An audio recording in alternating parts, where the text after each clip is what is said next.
Hey guys, it's Brian. Welcome back to another Yu-Gi-Oh video. And so today I'm going to be going over my card choices for LCS 3. And if you haven't seen my video on how my experience was, you can always check out the video. I'll leave it in the eye above. But I'll go ahead and explain my deck choices. And so I did play Invoke Shaddoll. Shaddolls have been a deck that I've always been playing since it came out. And it's a deck I feel very comfortable playing. And in any event, I would rather feel comfortable with the deck than go with the most popular deck, because I know what I'm doing with the cards and I know how to respond in situations. So for the main deck, for a monster count, we have 3 Alistair. Want to go ahead and see it as soon as possible. 2 Ash, because we want to go ahead and stop our opponent. 1 King of the Swamp. This could be a pseudo Alistair in graveyard or in the hand, but this also goes ahead and search out polymerization in the deck, because the fact is there are times where you don't have a fusion in hand. This helps get to your fusions. So this is the main reason why I'm playing those 2 cards. 1 Mathematician as an extra normal summon also helps if I'm missing any cards, like say for example if I'm missing a light, I can go ahead and pitch Damage Juggler to go ahead and get Trick Clown. If I'm missing a Shaddoll monster that I need in hand, if no send Hedgehog, Skomata, and then Skomata combo off, and so on and so forth. But math is very situational. This, at the very worst, is an MST with Dragon, so always keep that in mind that it does have its utility. 1 Aerial, only need 1 in the deck. This does come up though where you do banish the opponent's cards, their resources in their graveyard. Let's say, for example, Jet Synchron, Link Karibo, any of the Eldritch spell or traps. So this card is very useful. I am considering bumping it up to 2 if I have the space, if I can make the space for it. But this is a card I will not take out in the future, because this card really will change the pace of a game, especially when it's graveyard heavy. And having a triple DD Crow that you can search out and pretty much pitch at any time is really powerful. 1 Damage Juggler, 1 Trick Clown, self-explanatory.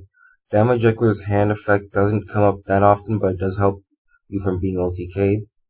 But you're mainly just going ahead and using it as a way of getting to your Trick Clown as soon as possible, so you can go ahead and make the most explosive board that you can. Now for the rest of the Shaddolls, apart from Arrow, we have 2 Wendy, 1 Beast, 1 Dragon, 1 Falco, 1 Hedgehog, and 2 Skomata. I feel like this is the most comfortable package I can run without forcing my deck, because I really don't want to go ahead and play Desires because I'm running so many copies of it. I would rather just go ahead and have an opportunity to draw my spells so I can go ahead and play with the monsters I have in hand. Now, my tech of choice for the event was 2 copies of Book of Moon. This was in here because it has multiple uses. It can help me dodge impermanence in the case of my Alistair. It can go ahead and, not only that, if I happen to have a set up board, I can always flip my opponent's monsters face down before they can link it off, synchro it, or even if I have Dark Ruler no more, and I can just go ahead and use that, and then flip face down the Boral Savage so I can turn off the Buster Luck. That is also another reason why this card is in here at the event. It was great in theory, but I needed something more practical as far as removing threats before they even get there. So Book of Moon is no longer in the deck. Speaking of Dark Ruler No More, we have 3 copies of Dark Ruler No More. I wanted to see this as much as possible from playing second, and I didn't want to go ahead and not have a chance to go into it, so I wanted to go ahead and make sure when I'm playing second, I most likely will have a copy of Dark Ruler No More. It doesn't help playing first, but it is there for when you need it. I am considering bumping it down to 2, so I can go ahead and make more space in the main deck and not see it so often playing first, but that's something I am considering doing. Next, 3 El Shaddoll. El Shaddoll is a card that you can't take out the deck. Not even 1 copy. You need to see your fusions as soon as possible. Same with the 3 Invocation and 3 Shaddoll Fusion. And in the case of Paula, like I said before, you want to see your fusions as soon as possible. So I have 10 fusions in the deck because of that. For the rest of the spells, we have 2 Meltdown because I want to see Invoker as soon as possible, and 1 Foolish Burial just to go ahead and help me manage anything that I need to go ahead and handle at the moment. If I need to go ahead and search a light, I can go ahead and pitch that. If I needed to get an upstart or an MST, I can pitch Beast or Dragon, Falco to get extra body, Hedgehog to search a card so I can go ahead and have it in hand, and so on and so forth. For the traps, we have 3 Imperm. Again, I want to stop my opponent as much as I can. And the 1 copy of Shaddoll Incarnation, which is there just so we can go ahead and combo off. And in certain situations, we can just go ahead and continue looping a window or something, depending on the case. Side deck, I'm going to start from right to left. So I had 2, there can only be 1. So when I'm playing first against Adamantipator, or even in the road case of Salamangreat, I have a way of just stopping their deck entirely. 1 red reboot for the case of trap heavy decks and evenly match. 2 evenly match because I want to clear out boards. 3 a pointer for when I'm going first, so we can take out my opponent's most important pieces. 3 lightning storm for when I'm playing second, take away their back row or monsters depending on the case. 2 Nibiru, I want to go ahead and stop them from planning the board as the most extended board they can.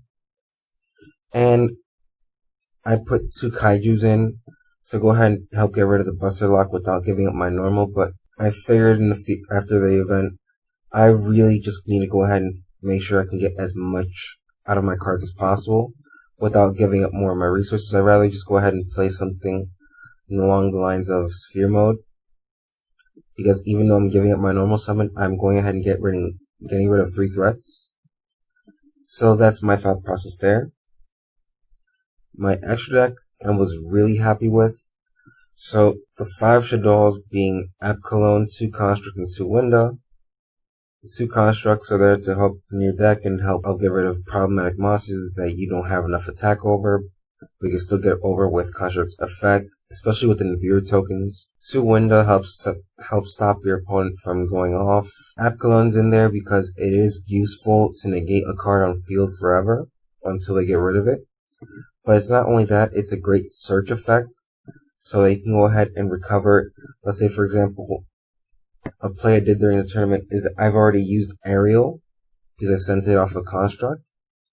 I literally went ahead and after I made App Cologne, I linked it off, got back the Aerial from my graveyard, and then just sent it again so I could trigger the effect so I can banish 3 more cards from their graveyard. Not a lot of people use the part where it's graveyard art to hand to discard, but keep in mind App Cologne is from deck or graveyard to hand, then discard 1 card. For the 4 invoked monsters, I have, as far as the features are concerned, I have Raijin, Purgatrio, Mechaba, and Aguijas. Mechaba and Raijin stun the opponent, and if by any chance I was forced, I can always rely on Aguijas to not only OTK, but I can also help with going ahead and pressuring my opponent by destroying the first thing they special summon if I have a window on the field going first.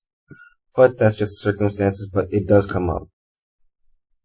For the links, we have A-Lister the Mad Invoker. A-Lister is really helpful when you want to go ahead and push for OTKs, and you really don't mind getting rid of certain cards in your hand because you can always get them back or get some kind of advantage off of them. And keep in mind, A-Lister the Mad Invoker's effect is not a cost, so it will trigger the Shaddolls. So you can't go ahead and pitch it. You can always go ahead and order the chain, so where you can go ahead and get an additional card to your hand first before pitching a card out of your hand. Borosword is in here for OTKs. I would prefer to run Access Code Talker, but I don't run enough links for it. And what I mean by that is that I don't consistently go into my links. My main mechanic is fusions. So I really just go ahead and have Borosword in there. And not only will it help with OTKs, when Cross Sheep, simple enough, you just want to go ahead and extend with this card. Anaconda Verde is in there to go ahead and if they play Imperial or Anti-Spell, you have a way of getting to your fusions. Or if you just want to go ahead and extend into an extra fusion, that's also another play. And lastly, one Salamangreat, Almirage, and Secure Guard enough for the A-Lister so you can go ahead and build up your materials for the fact that you want to go ahead and have a light as soon as possible so you can go ahead and help go into your fusions for your Mechaba or your Construct. And Purgatrio's there just so you can go ahead and help have the OTK with Purgatrio in case you don't have an Ash or your opponent doesn't have an Ash in their graveyard. Anyways, that's the deck. Hope you guys enjoyed. And I'll go ahead and see if I can publish an update soon enough. But I am getting ready for the free event that the LCS crew have planned out for those who participate in the LCS. And there's another LCS the week after that. So, on that note, again, I want to thank you guys for your time. Leave a like and subscribe. And hope to see you guys again next time. See ya.